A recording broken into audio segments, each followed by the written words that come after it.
সকলকে জয় যিশু ইম্মানুয়েল। প্রিয় বিশ্বাসী ভাই ও বোনেরা, আজকে আমরা বাইবেল থেকে খুবই একটি গুরুত্বপূর্ণ বিষয় নিয়ে আলোচনা করছি। যেভাবে প্রভু যিশু শেখান কিভাবে একজন পাপী পাপ থেকে মন ফিরালে স্বর্গে কতটা আনন্দ হয়।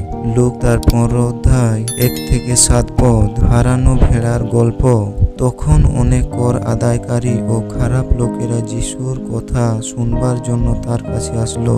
এতে ফরিসিরা ও ধর্ম শিক্ষকেরা এই বলে বিরক্তি প্রকাশ করতে লাগলেন, এই লোকটা খারাপ লোকদের সঙ্গে মেলামেশা ও খাওয়া দাওয়া করে। তখন যিশু তাদের শিক্ষা দেবার জন্য এই গল্পটা বললেন। মনে করুন, আপনাদের মধ্যে কোনো একজনের 100টা ভেড়া আছে। যদি সেই ভেড়াগুলোর মধ্যে একটা হারিয়ে যায়, তবে কি সেই 99টা মাঠে ছেড়ে দিয়ে সেই একটাকে খুঁজে না পাওয়া পর্যন্ত তার খোঁজ করে না? সেটা খুঁজে পেলে পরে সে খুশি হয়ে তাকে কাঁধে তুলে নেয়। পরে বাড়ি গিয়ে তার বন্ধু বান্ধব ও প্রতিবেশীকে ডেকে বলে, আমার সঙ্গে আনন্দ করো, কারণ আমার হারানো ভেড়াটা আমি খুঁজে পেয়েছি। আমি আপনাদের বলছি, ঠিক সেইভাবে যারা পাপ থেকে মন ফিরাবার দরকার মনে করে না, তেমন 99 জন ধার্মিক লোকের চেয়ে বরং একজন পাপী পাপ থেকে মন ফিরালে স্বর্গে আরো বেশি আনন্দ হয়। প্রিয় বিশ্বাসীরা, আমরা জানতে পারলাম যে কিভাবে একজন পাপী পাপ থেকে তার পাপ থেকে মন ফিরালে স্বর্গে কতটা আনন্দ হয়। ঠিক সেই সাথে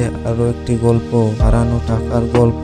লূক তার 15 অধ্যায় 8 থেকে 10 পদ। আবার ধরুন, একজন স্ত্রী লোকের 10টা রূপার টাকা আছে। যদি সে তার মধ্য থেকে একটা হারিয়ে ফেলে, তবে বাতি জেলে ঘর ঝাঁট দিয়ে তা না পাওয়া পর্যন্ত কি ভালো করে খোঁজ করতে থাকে না? যখন সে তা খুঁজে পায়, তখন তার বন্ধু বান্ধব ও প্রতিবেশীদের ডেকে বলে, আমার সঙ্গে আনন্দ করো, কারণ যে টাকাটা হারিয়ে গিয়েছিল তা পেয়েছি। আমি আপনাদের বলছি, ঠিক সেইভাবে একজন পাপী পাপ থেকে মন ফিরালে ঈশ্বরের দূতেদের মধ্যে আনন্দ